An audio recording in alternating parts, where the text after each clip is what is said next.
Our bodies are designed to move. What I found over a series of 15 years of studies is that you can preserve your muscle, your bone, your brain. All these things that we think inevitably decline, they decline if we sit on our couch throughout our entire life. It's okay to be a vegetarian. Of course. You just got to eat a lot more food to get the protein you need. Whey protein in animal has 10 to 12% of it is leucine, all the way down to vegetable proteins is about 6%. So it stands to reason you have to eat a lot more of those to get the same benefit. What I see as an orthopedic surgeon is that unless we step in front of our skeletal longevity, movement as medicine is not accessible to us. How important is vitamin K2? We need vitamin D and K2 working together to absorb enough calcium so that our body can then lay it back into the storehouse. I think of K2 as a partner with D to absorb more calcium. Bones are stimulated to become stronger when you're jumping around and impacting them. As little as 20 jumps a day. What's one thing that everybody listening to this should do starting today? So if you do one thing, you've got to learn. Dr. Vonda Wright, welcome to the show. How you doing? I'm so glad to be here, actually. So great to have you. Oh, thank you. I love what I guess I know what we're about to talk about. We're about to talk about strength, muscle, and its relationship to aging well and preventing disease and living a long and healthy life. Yeah. You know, the mantra I was telling you earlier for my entire career as an orthopedic surgeon was not, I'm going to put more metal in bones. I'm going to be there for you when you fall, which I am. Believe me, I am. But my whole goal was that you would never end up in my office or in my ER. And so no matter what I'm talking about, it is always prevention and how do we not only prevent musculoskeletal problems, which we can talk about, but how do we stay healthy, vital, active, joyful for the rest of our lives? And if we don't conscientiously think about it from a very younger age, you'll end up in my ER. You'll end up with multiple itises in various tendons. So if I can prevent that, I'll quit my job. If there's nobody else to treat, that's okay, right? Best kind of physician. How do I keep you out of my office That's for as right. long as possible? Exactly right. When did the value of muscle and strength first emerge to you as something worth talking about publicly? So you know what? In the last years of my residency, I was involved in some research projects with athletes over 50. They're called the National Senior Games. And if you ever have a chance to go watch, you will be so inspired. So to get into these senior Olympics, if you will, you have to have won your state race. So here are people who, in general, Hallmark and society will say, okay, you've peaked out. It's an all downhill climb. Running the 50-year-old guy who won the mile in the year that I started studying midlife and beyond, won it in 4:37. I mean, really, 4:37. And so the 70-year-old guy who won the mile race won it in 7 minutes. And for me, that put a light bulb on to something I had witnessed my entire life, which was my own father in midlife and beyond being an endurance athlete. So I started thinking about there's this mantra that aging is this decline, and then there's nothing we can do about it. And that's because most of that research is done on populations. And I air quote populations because if you know this, you're in this space. When we look at the U.S. population, 60 to 70% of people really do not invest daily in their mobility and their smart nutrition, right? They just let time go and become victims of time.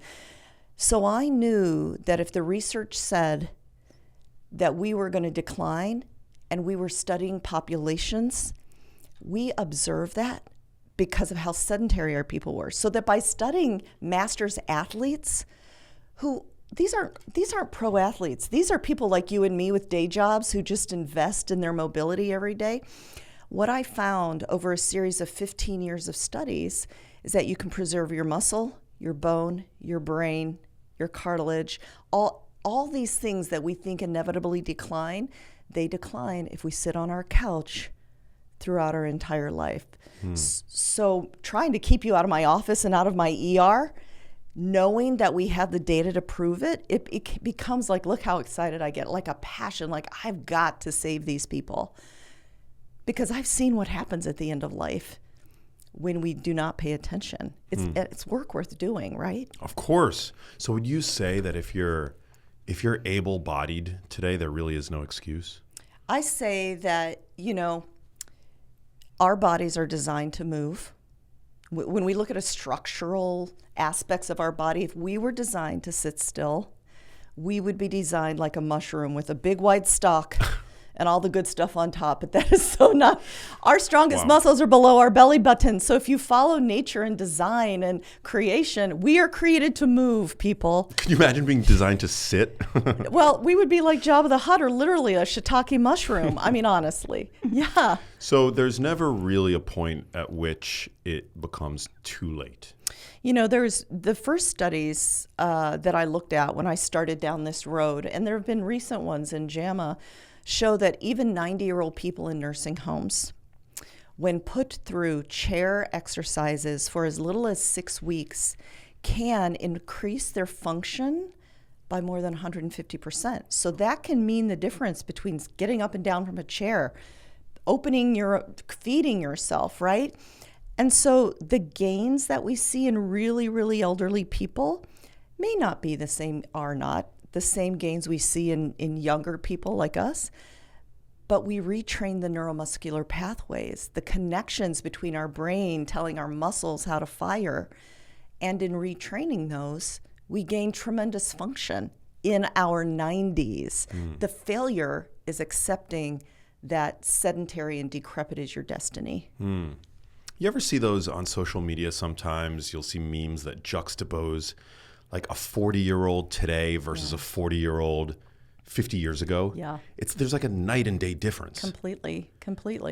And in the turn of the century, in the 1900s, the life expectancy was about 46 for men, right? We didn't keep track for women, but if that was really end of life or median age, that is a huge difference, because most of us in our 40s feel like, okay, maybe we haven't even yet begun. Like we've got so much runway still to reach our peak, right? It's a mindset difference. It's a societal difference. It's a life expectancy difference. Yeah, I mean, you see some people today that look that are 40, and yet they look like they're 40 in dog years, whereas others just they don't look that much different from how they likely looked at 30. I mean, I'm 43. I'm in the best shape I've ever been in. Exactly. And but yet I look at like older generations, and I don't know. There doesn't seem to be an embrace of proper nutrition, activity, exercise resistance training as there is among younger populations. Well, when I first started doing this work, I was telling. We were briefly discussing it. I wrote my first book in 2008, built off of what I learned from these senior and master athletes, right? It was called Fitness After 40, and I launched it with some exercise equipment and Dick's Sporting Goods. Within 1 year, we found that people in their 40s, and I was in my 40s then, could not stand the number 40, as if it was some horrible state of life, not admitting that aging is the most natural process we do. It's just how we age that really matters. And so we had to rebrand as Thrive, and wrote another book just to reframe all the arguments that I had ever made, that we are not the victims of the passage of time.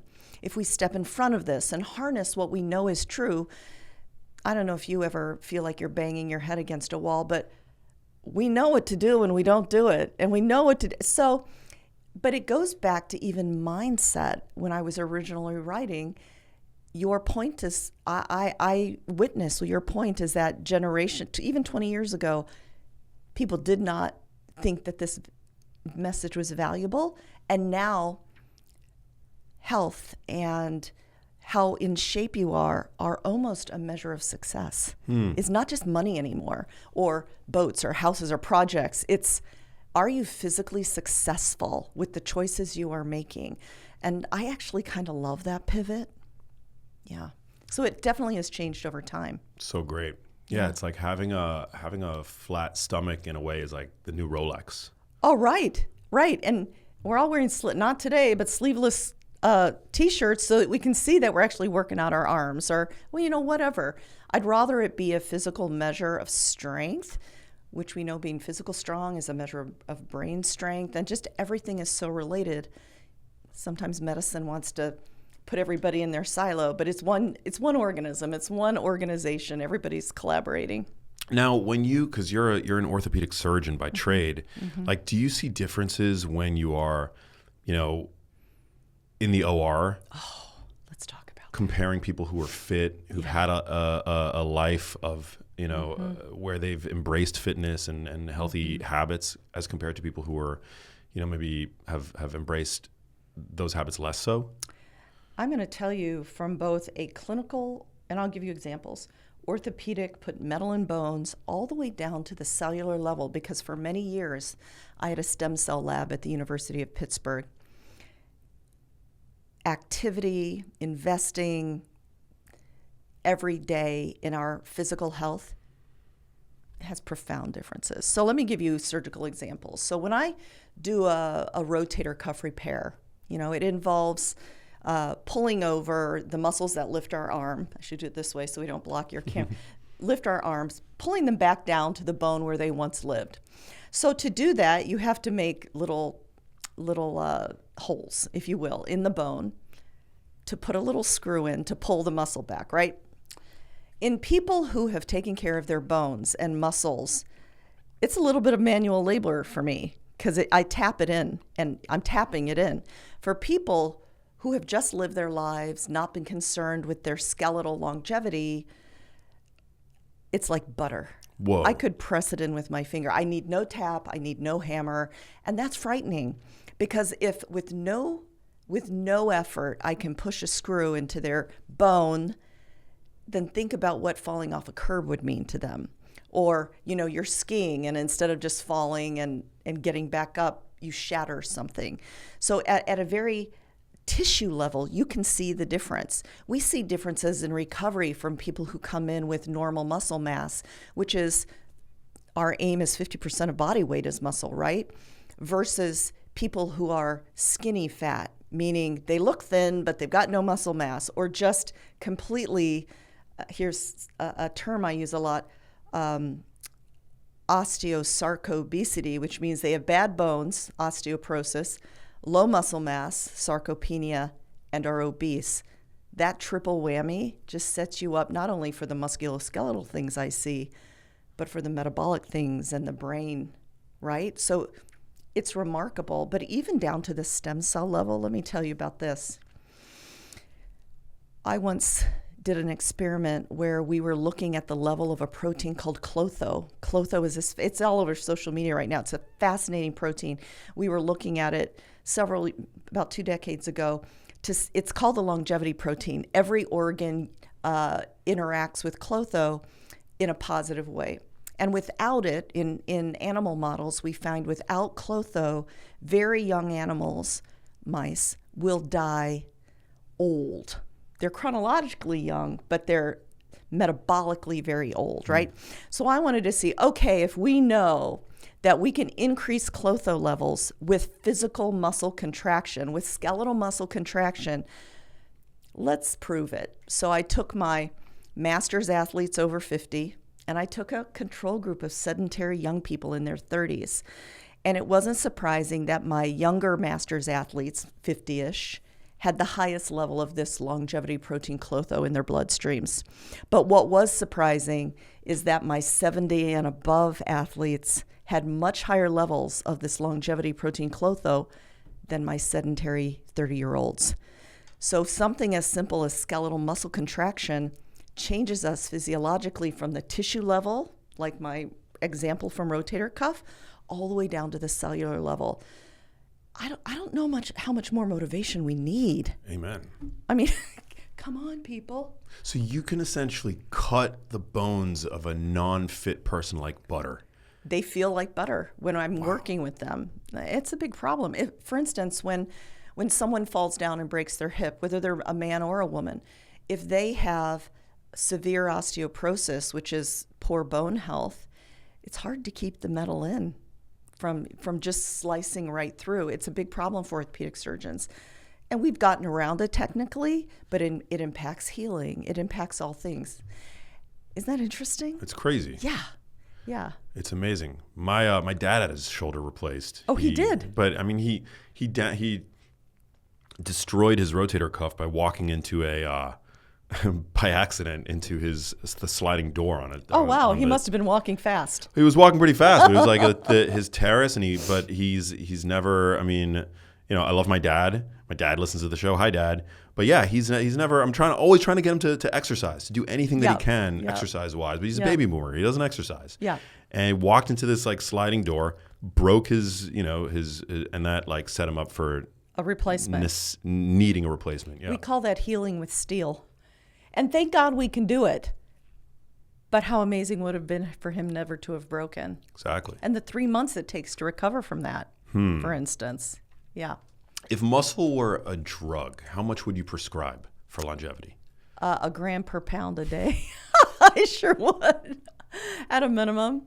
You talk about this a lot, the leucine threshold, high quality protein, Let's talk about it. Not just BS protein, right? Okay, so I don't know that there's truly BS protein, but there's better and worse protein. Yeah, high quality. High quality so protein. tell us, like what in terms of like a dose, like how much protein should we be eating? And then I want to get into the lifestyle, like the exercise recommendation, but why is protein important? Protein, people don't realize that muscles are made of protein.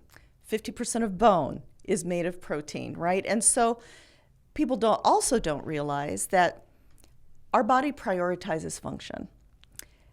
Brain over everything, right? We must have energy for the brain. We must have energy to move and to do the work that we do. If we are not feeding ourselves, our body's going to use what it has stored, whether it's our bone for mineral and protein, whether it's our muscle for protein. So why are we going to put ourselves behind the 8 ball of normal aging in which we lose bone and muscle anyway by not feeding ourselves? I don't even understand that. It's like hating ourselves to not eat, right? And so we think we're loving ourselves, but the reality is unless we take some baseline levels of the basic macronutrients that we need, we're not serving our self-preservation goals. And so when I'm working with people, in the literature, I can defend 0.8 grams per pound. I prescribe for my orthopedic patients, my precision longevity patients, at least a gram per pound because we don't absorb it all. Because we're not perfect. Some days we're going to get more, some days we're going to get less. And unless I see no downside to more protein than enough protein, right? Because with enough protein, 1 gram per ideal pound, that is high quality. That means meeting this leucine threshold of 2.5 grams, depending on your age, right? We are going to maximize muscle protein synthesis. We are going to restore what we use every day for daily functions without drawing on the storehouses we have, because that's what our body's going to do, is use the storehouses we have. Now, people say a lot of things to me when I'm taking care of them, and one of the first things I have people do is actually count, because we completely underestimate what we're eating. We underestimate the calories we're eating, and we overestimate how much macronutrients we think we're getting. Most people, including mostly the women I take care of, will say, I'm probably getting enough. I'm like, well, let's count it. Let's make sure we're getting enough, because what I find is women are getting 60 to 90 grams a day, which I don't know many 90-pound women. And if I do, I'm afraid that they're skinny fat, right? I'm afraid for them. Yeah, I bet many women aren't even getting that. You're probably right. Many that I've encountered on social media will assume that they eat 2 eggs in the morning. Oh, 2 eggs is 12 grams and 8 grams of fat. Right. And so it's interesting you say that, because the next thing women say to me is, that is so much food. I could never eat that much food. Until I just lay out, when you eat high quality protein, it's actually very low volume. And when I post about, here's what I eat in a day, it's not that much volume, people are surprised. And I mean, simple examples.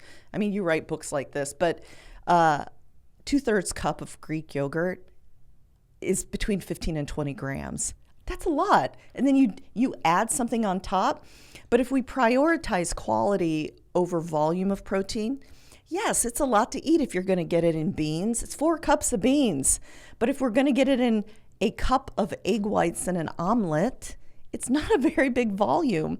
So I just find that it requires more education and less guessing, and less just putting up these guardrails that mean nothing, right? Can we please investigate what you're actually eating? Takes a little bit of planning. You're worth the planning. Because as your listeners know, high quality protein spaced throughout the day adds to satiety. You're not freaking hungry all the time. So years ago when I was 47, when I first went through when I became conscious of perimenopause, I cut out sugar altogether. And I don't know why I chose the date I did, but I'm like, just one day I'm like, I am done. It was right before Thanksgiving, which is a bad time to cut out sugar.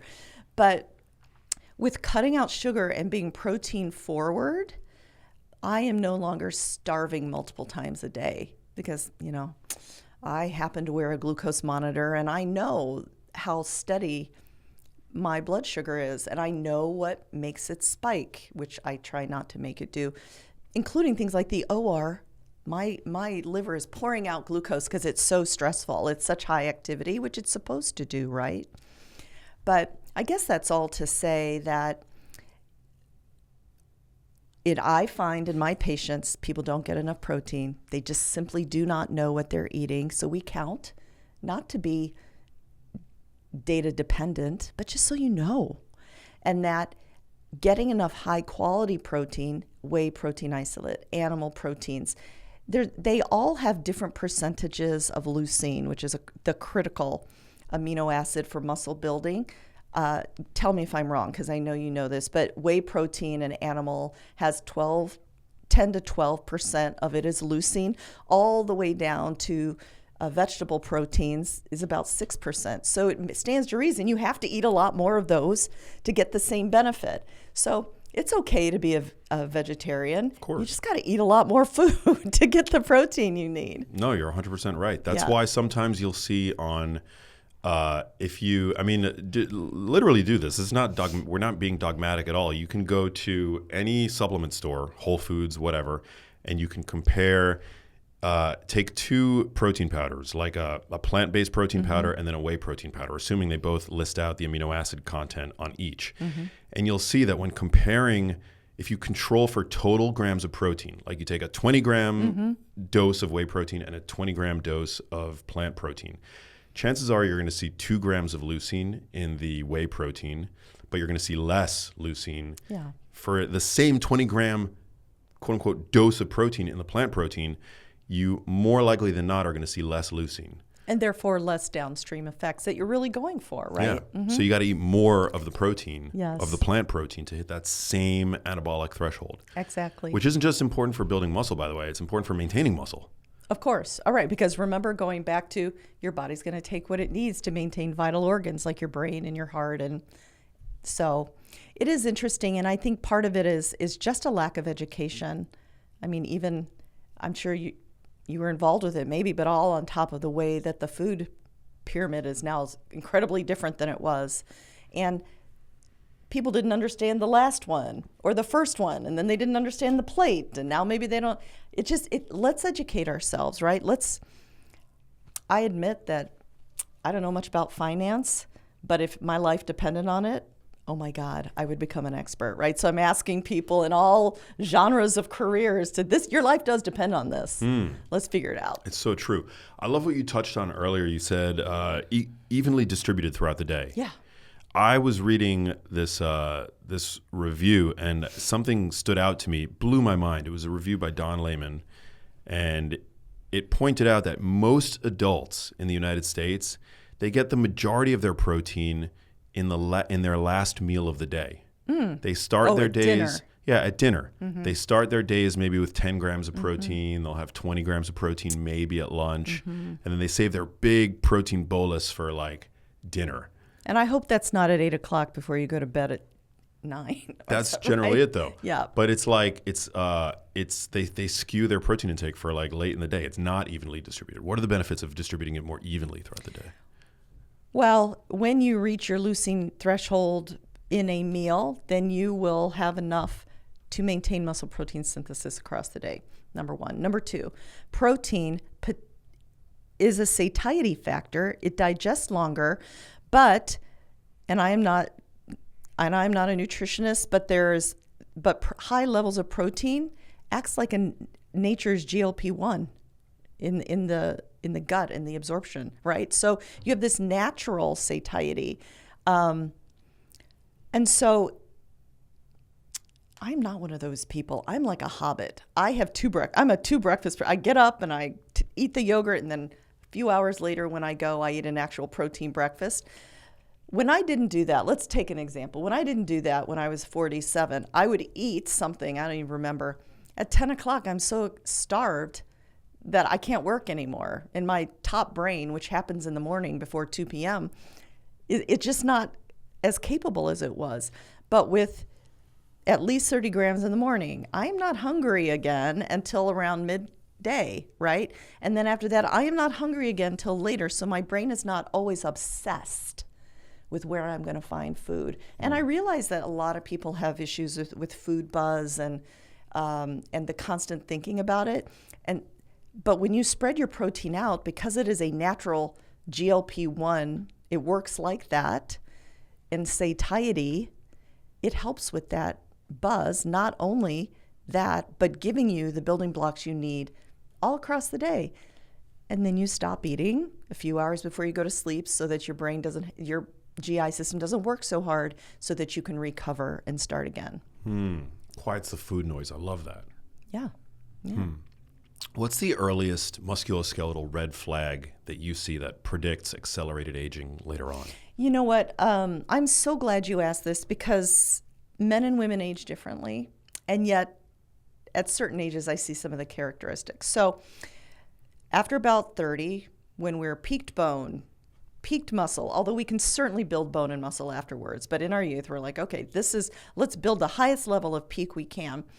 Men and women will age at about 1% decline for a few years, and then men will continue this very slow decline. Women, and depending on what age this happens for them, as their ovaries age, and we have wild fluctuations in our estrogen, and then ultimately our aging rapidly increases, because estrogen is a hormone, not a sex hormone, but the hormone that controls so many bodily functions, from our brain to our bones. And without it, we have rapid aging of our brains, of our hearts. Oh my God, if I just talk about the musculoskeletal system, losing 3 to 8% of our muscle mass, which then decreases the number of calories we burn in a steady state, which puts us behind the 8 ball for almost everything, including developing metabolic disease. And bone, without getting in front of this in our late 30s, early 40s, we can lose, from loss of estrogen alone, 15 to 20% of our bone density,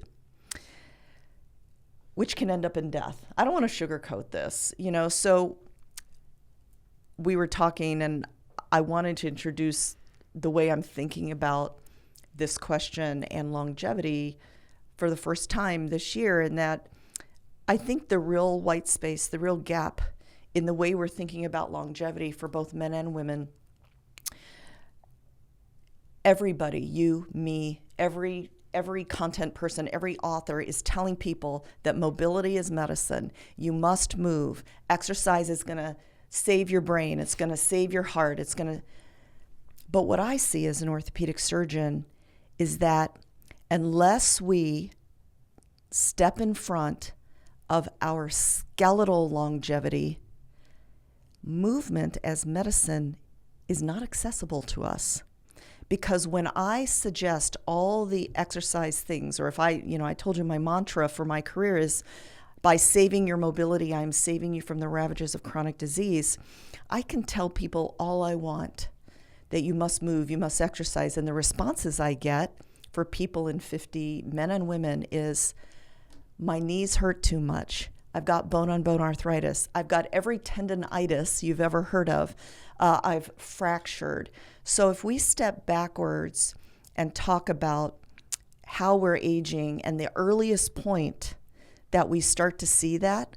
For men, I see them showing up with all these advanced itises, and it happens so often. Like a young guy like you will come in and you'll say, I don't know what's going on, but I'm lifting the way I always lift, but my elbow has, and they'll point and it's a tendonitis, or my knees have tendonitis, or my hips. And when a man comes in with multiple tendon problems that they've never had and they've always been robust, I am checking their testosterone before they walk out the door, because this steady decline in testosterone men have can reach a point where, even though if we measure it, the number might be, let's say 400. The reference labs I use, the normal is between 250 and over 1,000 for men. So even in a guy comes in his mid-40s or older who's feeling low energy, tendonitis everywhere, I check a testosterone and it might still be 400 or 500, but when you were in your early 30s, 40s, it might have been closer to 1,000. So that delta means something to your musculoskeletal system. So for your guys listening, if that's happening to you, that would be the first musculoskeletal, okay, we need to step in front of this and give your body everything it needs. For women, it starts as early as their perimenopause. I wrote this paper last year called The Musculoskeletal Syndrome of Menopause, which really talks about all the ways estrogen affects the skeletal longevity. We've already talked about muscle. We're going to lose muscle without estrogen. We're going to lose a lot of bone, but it has been known for 100 years, and we've done nothing about it. 100 years, the first paper was published, that when you lose your estrogen, you have more arthritis, which, if your listeners have not heard this, cartilage is the smoother than ice end cap of every bone, which makes when you move your joints, you don't feel your joints, right? When that cartilage starts to wear away, like the tread on a tire goes bald, you get lots of inflammation and stiffness and pain until it's bone on bone. That rapidly increases for women after we lose our estrogen. Like that, we get highly inflamed, our whole body hurts. You may have seen people talking about frozen shoulder. Out of nowhere, your shoulder won't move. Well, that's not a shoulder problem, that's an inflammation problem. That happens when women lose their estrogen. Wow. Back discs start to degrade. Back pain is almost endemic in this country for women. That's contributed to by estrogen. Down to the stem cell level, that we used to study in my stem cell lab, estrogen is critical for the rejuvenation of stem cells. And all these tissues for women start to age long before they do for men. I don't see men showing up with these itises until they're in their 50s generally. For women, it can be in their early 40s. And when I say we have to step in front of skeletal longevity, I can tell people all I want to that you need to exercise, you need to jump, you need to lift weights heavy.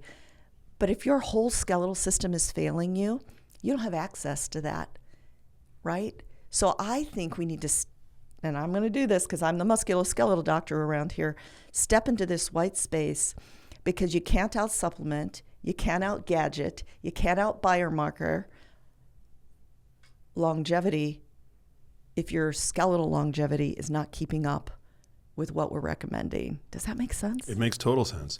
So is there a way to come back from degenerated cartilage, or is it like once it's gone, it's gone? We get one set. We get one set of cartilage, but there are many things we can do about it, right? We can know it could come and step in front of it and make our hormone optimization decision. We can know that our joint health is affected by our body weight and our muscle strength, right? When people come to me with arthritis, they're surprised that I don't stop at, here's an injection, the medical, or go get some surgery. In fact, I never start with that. We start with, we need to get you strong as a bull again, because the muscles cushion the impact. We need to help you unload your joint. Joints bear depending on who you read, 4 to 7 times body weight. And so if we've gained 30 pounds, and that's all fat, no muscle, right? Then that's up to 300 pounds of pressure against this very fragile tissue. So we get strong, we unload, we anti-inflame. Inflammation can be due to almost anything. The terrible stuff we eat, the stress in our lives. If we've decided to put any kind of nicotine into our bodies, there's so many reasons we can be inflamed, but that's going to hurt your joints, right? And it's going to degrade your cartilage. So we go through all those lifestyle interventions to step in front of this before I ever talk about medical things. I am a huge fan, and I do it all the time, of using our own bodies to heal ourselves by using something like platelet-rich plasma. Platelets in your body are not only there to plug the holes when we cut ourselves shaving, but they contain all the growth factors our body uses to start healing. And so when we take that from the blood and put it in a joint, we initiate a huge anti-inflammatory effect. So those are all the ways we can step in front of this aging process where we began this conversation. But the best thing to do is recognize that this can happen and have a plan for it in our late 30s, our early 40s, right? There is no reason to wait like our parents did or baby boomers tend to do until you get there, and then you're scrambling. You mentioned nicotine. What is vaping doing to our joints? Okay, we thought we were going to get away with something by not smoking, right? And you know what I think? I think it was a big deal when Richard Carmona, the 17th Surgeon General of this country, banned indoor smoking. It really stopped what we were seeing. I mean, doctors used to smoke in hospitals, for God's sakes. We used to have these places outside of hospitals called the smoke shack where patients could go out. I mean, thank God that stopped. But what took its place in many places is vaping, because it's water vapor, it's not going to hurt you, but if it still contains nicotine and all the other chemical toxins, we know from solid research that is poison to bones. Do not think you're getting away from anything. If we want healthy bones, we are not going to smoke and we are not going to vape. I mean, if you don't care, it's your life. My approach is to, as a physician, is I'm going to tell you what I know to be true from the science, from my experience of taking care of 100,000 people in my career, but you still have agency to choose. And you can choose to be healthy, vital, active, joyful, or you can choose to let time take its course and end up in my ER. It's your choice. Yeah, no, it's such a I think that there definitely needs to be more of a focus placed on prevention for so many people. Completely. I think when we're young, we have the sense that we're all immortal, that, these conditions that you hear about that make headlines are just like what happens to our parents or our grandparents, but nobody wants to receive that diagnosis. And when you do, I mean, that's a condition often that has begun simmering under the surface years, if not decades ago. Well, and especially when it comes to bone, because I don't want anyone listening to think that these musculoskeletal declines start when you're 50 or 60 or 70. When it comes to bones, for instance, if we look across the lifespan, we reach peak bone density around 30. Let's just talk about women. We can talk about men, but it's less dire for men. Although 2 million men in this country have osteoporosis. Wow. I know. Well, let's talk about men first, then we'll talk about women. Men, because of the effect of testosterone on their bones, start with a higher peak bone density. So you have more to lose over time. There are two peaks or two incidences in a man's life when they have fractures that can affect their longevity. In their 50s, and that's usually when you have had a serious metabolic disease or an autoimmune disease. That's due to disease. For men who have not experienced those things, 70s, 80s are the time when they show up in the ER with a hip fracture because they've lost enough bone. For women, we reach a lower peak bone density than men just because we have XX chromosomes and not XY. It's the way we're made. But what people don't realize is that, and I know this because I do bone scans that tell bone density on everybody that comes into me. I have very young women in their late 20s and 30s with very poor bone density at a time when we are supposed to be peaking out. And when I think about it, I think, well, why is that happening? Well, maybe three reasons. Number one, we have generations of sedentary people. that we've raised, right? For every reason, we're sitting down a lot more than we ever did. And without impacting our bones, we're not going to grow the best bone we can. Number 2, I thought we were done with this, but now I see it reoccurring. We worship skinny, and women are indoctrinated with, you have to be tiny, like my pinky, to be of value, or that's the only thing that's valuable.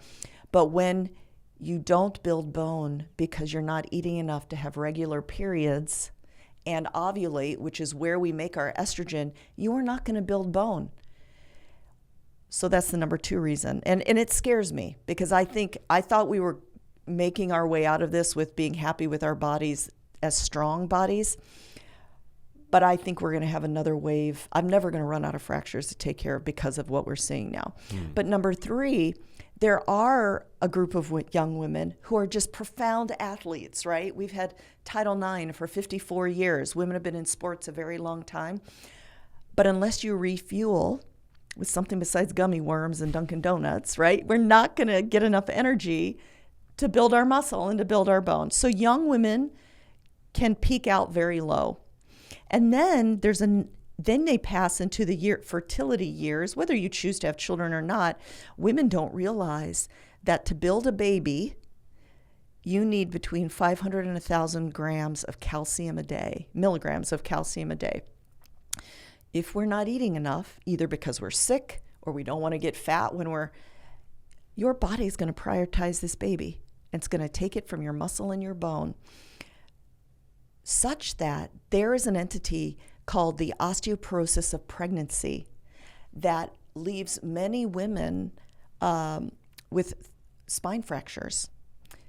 Now, here's the good news. Our bodies know this is coming and is designed to rebuild our bone, but only if we find time to eat after we give birth. Only if we refeed ourselves and take the months it takes to really restore our bodies to pre-pregnancy health, right?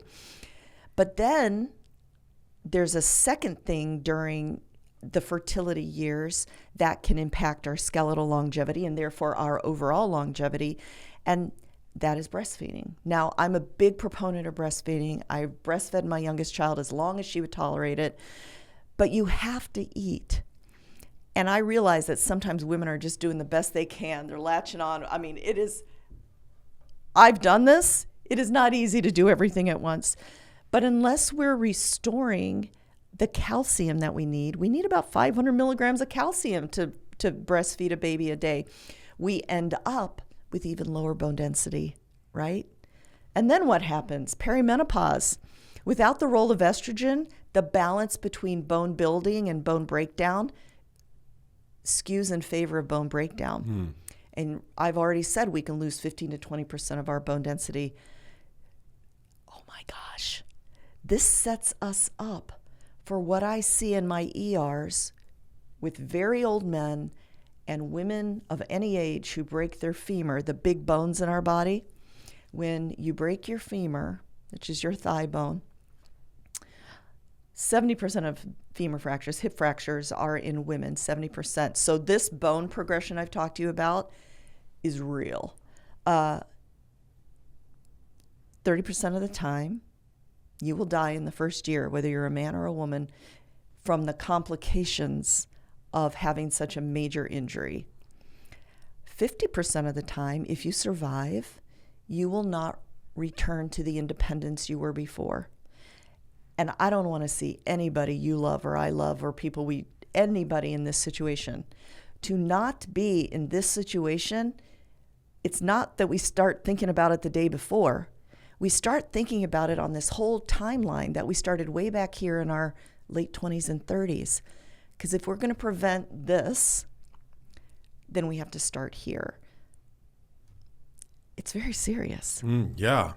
How important is vitamin K2? I remember reading a lot about K2 and osteoblasts and osteoclasts and vitamin D and K2. Yeah, vitamin D and K2 work in conjunction, not to build bone, but to aid the absorption of calcium from our diets. When I'm talking about nutrition for bone, and I never recommend that people take a calcium pill, a Tums. Do not pop Tums to affect your bone.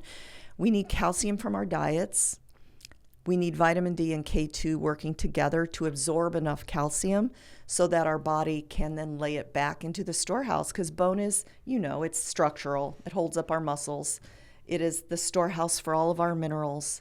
It is the incubator of our immune system. Fascinating, right? All of our immune cells, our T cells, B cells, are made in our pelvis and long bones. It is a master communicator. It produces hormones that talk to muscle and fat and brain and gut. And so we can't afford to let our bones degrade. So I think of K2 as a partner with D to absorb more calcium. I love that. Yeah, there was a calcium, there was a big frenzy around calcium supplementation. I remember my mom would supplement with calcium for a while, but then headlines were made when a study found that calcium supplements by themselves were linked to an increased risk of heart disease. Yeah. I don't know if those data continue to bear out, but calcium in its normal proportions that we find in food, in its normal being absorbed from the gut, is better than just dumping a chemical load of calcium in. That makes sense, yeah. Like a super normal. Yeah, 500 milligrams is all our gut can absorb. Well, let's get it in mushrooms and bok choy and figs and dates and salmon with bones in it. Yeah. Yeah, dairy. What's one thing that everybody listening to this should do starting today in order to ensure that they stay off your operating table? Well, I think everybody in the country has gotten the muscle message. And so I was talking this morning with someone. They're like, women are busy. They can't do everything. I'm like, you're right. Of course you're right. I'm a busy woman like everybody else. So if you do one thing, you've got to learn to lift weights. But even strong women break. I've had plenty of strong women break. I mean, I typically show an example of one of my patients. She was 57. She was determined not to age like her mother, who aged frail and obese. She was going to do everything possible. So she lifted really heavy, but she didn't feed herself, and she didn't optimize her hormones, and she broke her hip at 57. Now we got her back. Thank God. She's back in the gym. But even strong women break. So people have gotten the muscle message. But I need you to start jumping around and impacting your bones. Bones are stimulated to become stronger when you're jumping around and impacting them. As little as 20 jumps a day. It can be jumping up and down on the floor, hopping off the last step. It can be jump rope. I don't care, jumping jacks. We just need to put a little mechanical force across our bones, because our bones take that mechanical force and translate it into the chemical signal that tells the bone building cells, the osteoblasts, you got to lay down more bone. She's doing crazy stuff up there again.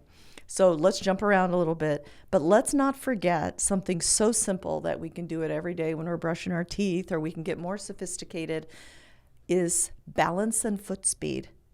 Because you can be strong, but if you fall, if you trip and fall, which I see all the time, that's when you break. Very rarely do people break and then fall, meaning bone is so brittle it breaks and then you fall. Mostly you fall and then you break. And then if it's your hip, 30% of the time you die. Let's not go there. No, so fall resilience. Fall resilience. And you get there from retraining your balance, which is simple. Tree pose, standing on one leg. So many ways. I post about it all the time. And then here's another one that I add for people that I work with is foot speed, right? We lose type 2 muscle fibers, which is the power fibers first before the endurance fibers. And so that slows us down. Our reaction speed goes down. Well, to prevent falls, we have to have a little bit of reaction speed, right? So I actually have protocols to train people on foot speed. They're really simple. Just retraining those neuromuscular pathways so that we react faster. So if we do trip, we can catch ourselves. Without landing hard and breaking something. That's incredible. I mean, I see people doing that at the gym sometimes. Yes. Like you said, those ladder tracks. Those little ladders, you can do it sitting at your desk like this. And people think I'm saying, oh, here's some more things to add on to your day. But you can retrain your balance taking phone calls, standing at the sink, brushing your teeth. You can do foot speeds sitting at your desk. These are not extra things. These are things you can just incorporate, right? To lift weights, you kind of got to go somewhere where there's some weights. But to do the balance, range of motion, foot speed, you can do them anywhere. Yeah, I mean, we do this stuff as kids. Oh my gosh, let's be children again. Yeah. They had it right. And playing is great for our brains. The complex movements, the thinking while we're running, playing is great for your brains. Man, what's the most preventable orthopedic surgery that you still see far too often? Let's see. Well,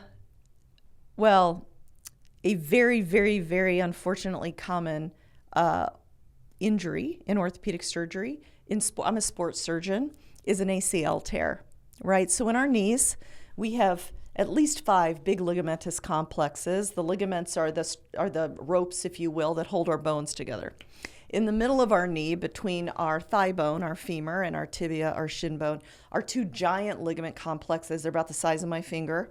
The ACL prevents your tibia from sliding forward. Your PCL prevents your tibia from sliding back, both important, but athletes tear their ACLs all the time. The position that athletes tear it in is almost always the same. They're on one leg. Their butt, core, and hips are not strong enough to keep them balanced. They drop the opposite hip, and the knee that tears goes like this. Huh. I know. It's a predictable, you can see it with every replay. Hip drops, goes like this, and it tears the ACL. Now, preventing that is something we know how to do. It has to do with butt, core, and hip strength, glute, core, and hip strength. It has to do with balance, retraining neuromuscular pathways. For women, it has to do with our hormonal status. And it seems like there's not enough research about this, but in orthopedic sports, we've known about this a very long time. And yet 70% of all ACL tears are in women. And depending on the sport, very high incidence. Are you talking just professional sports or like No, all sports. Wow. All sports, yeah. And so we know why, or we know a lot of things about why. Our techniques have improved a lot for repairing, but wouldn't it be amazing to never get there? And I find a lot of youth sports, don't get me started on youth sports. I take care of a lot of young athletes.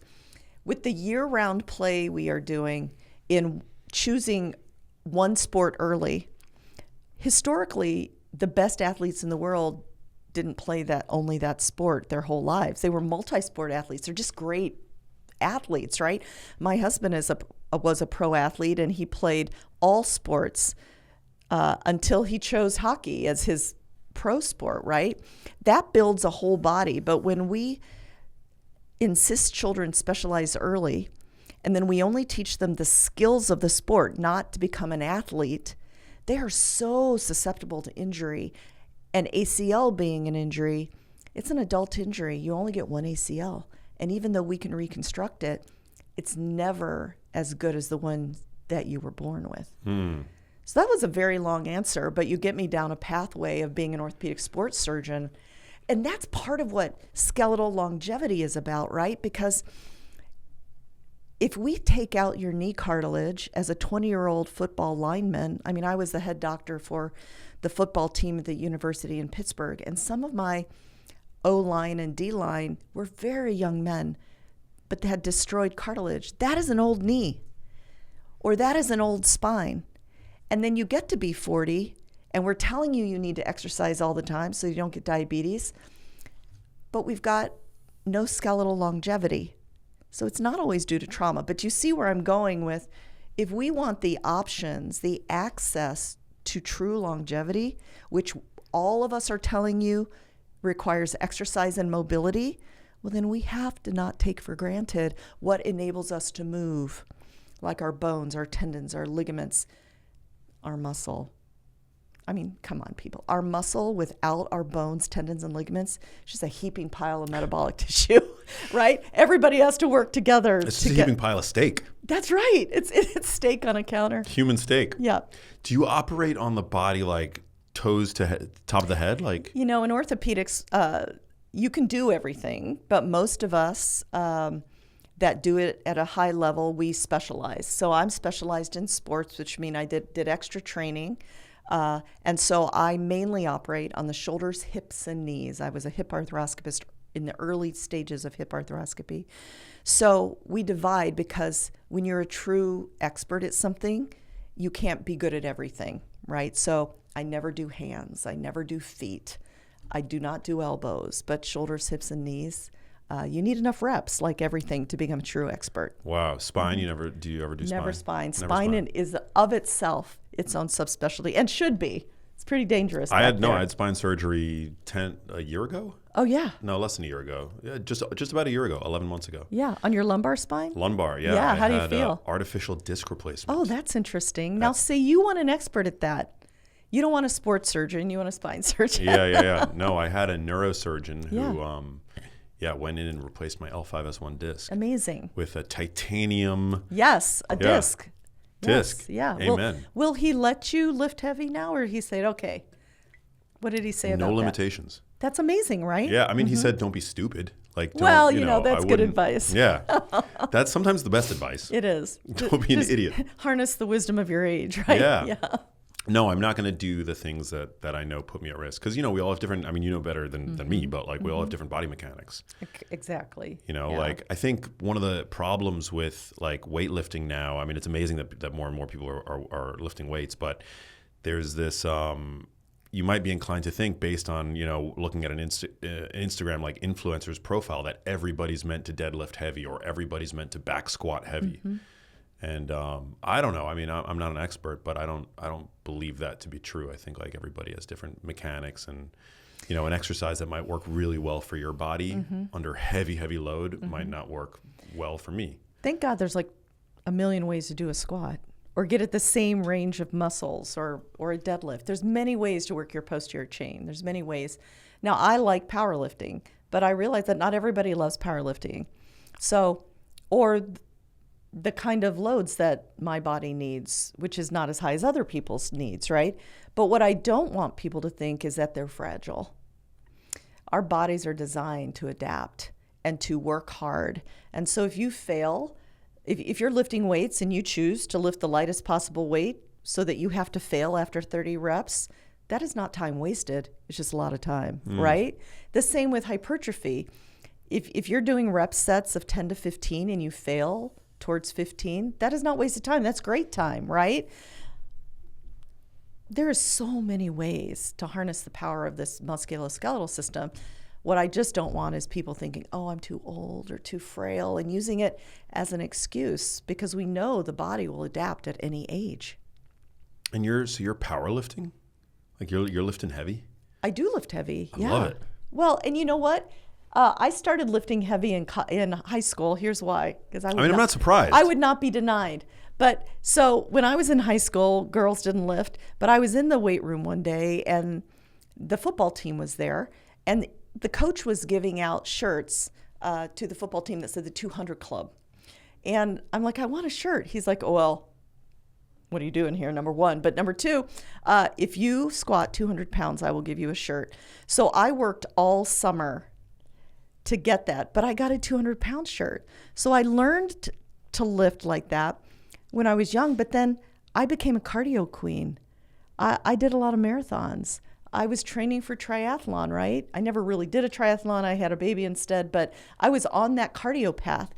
But it wasn't until I went through perimenopause at 47, which I thought was going to kill me, and realized that unless I rebuilt my muscle in a powerful way, that I was going to end up on somebody's operating room table. So I went back to what I had learned about powerlifting. But 30 years later, I didn't remember technique. And so I think any type of lifting requires meticulous technique. And so I hired a strength and conditioning coach, not just somebody who thought they knew what they were doing, but somebody who had, it's called a CSCS. It's the highest of strength conditioning credential you can have, to teach me how to power lift. So yes, I do those things, but I don't want you to think for 1 minute that, no, you're a I'm badass. lifting 300 pounds or something. But that's interesting you say that, because what keeps me going is actually not knowing that I'm going to stay off my own operating room table, because I just had a DEXA scan. I know my bones are good. It's not that. It's because every day I do it, I walk off the gym floor and I feel like a badass today. It's today's motivation that keeps me going back, not this distant future thing, because who knows, right? Isn't that interesting? Do you feel that way? It's amazing. Yeah, I do. I totally do. Yeah. I feel like it's become such a part of my identity. I just love, I love a good workout. I love a good pump. I don't chase strength, because then I would probably fixate too much on the numbers, and I don't want to injure myself. Yeah. I have certain limitations given my spine. But all that being said, I mean, relative to like, I think many other people probably, like, my limitations are I have very few limitations, and and so I take a more bodybuilding approach, but I as opposed to powerlifting, but I still I dedicate a lot of my mental energy to resistance training effectively, to doing it effectively, to making sure that I'm there with a goal. I want to provide a very specific stimulus to my body. Like, I'm not just in there doing You're not random wasting stuff. your time. No, right? I'm not trying to waste my time. I mean, I love being in the gym. Like, I could be in the gym for a while, but that's not the goal. The goal is to get an effective workout. Yeah. Which I get that. Yeah. Yeah. And I love it. I walk off the floor and I feel So like, badass. I've achieved something. Yeah. But what about, like, I definitely see a lot of people, especially like of an older generation, like that are in the gym and they're kind of just like doing whatever. Like, they're doing whatever, and like, it's amazing if you're in the gym. Like, if you're there, like, I'm like trying desperately to get my dad to just go to the gym. Yeah, right. To do anything, right? But like, I still, like, when you're there, wouldn't you say it's worth kind of knowing what it is that you're doing to some degree? Oh, it's a skill. Working out is a skill. We're not born knowing how to work out. You know what we're born knowing how to do? Walk. I mean, it's our first skill, right? We are not born knowing body mechanics. We are not born knowing how not to hurt ourselves. And therefore, lots of people end up in my clinic, shoulder problems, because they've insisted on military pressing twice. I mean, really, people. So I think it's worthy investment. I tease people I take care of. I'm like, don't get another purse. Don't get a new vacuum cleaner. Hire a few trainer sessions so someone can actually show you the body mechanics, how to stack your joints, how to hinge at your waist, or how to connect your core to your pelvis so that you're not getting hurt all the time. Because the number one reason people give up exercise once they've started, number one, number two, besides lack of discipline, is they get hurt. And then they get out of the habit, and they think that because one limb is hurt that the other three don't work. That's not true. So I think it's worth the time and investment. Yeah. I see a lot of people like performing exercises that if you were just to like think about a little bit, like in terms of physics and whatever, you probably understand that there's a more efficient way to achieve what it is that you're doing.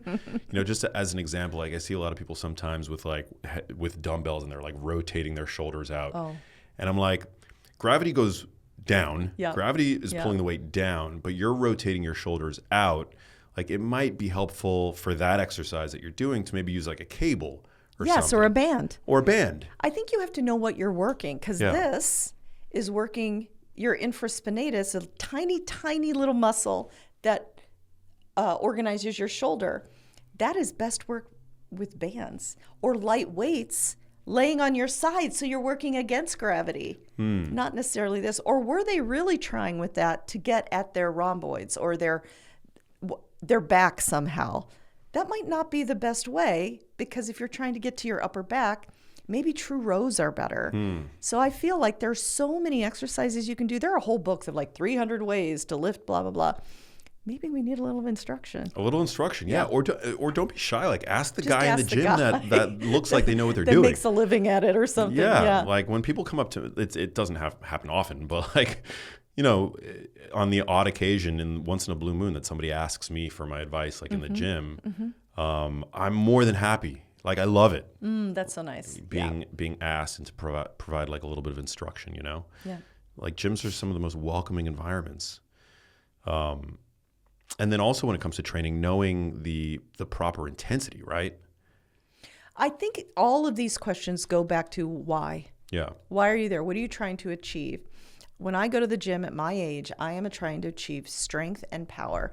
To achieve strength in my muscles and power, strength you get with heavier weights, fewer reps, versus hypertrophy versus endurance.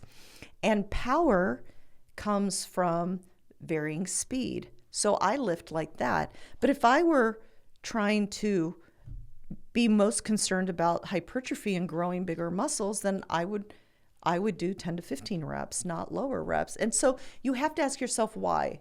Why are you working only your upper body?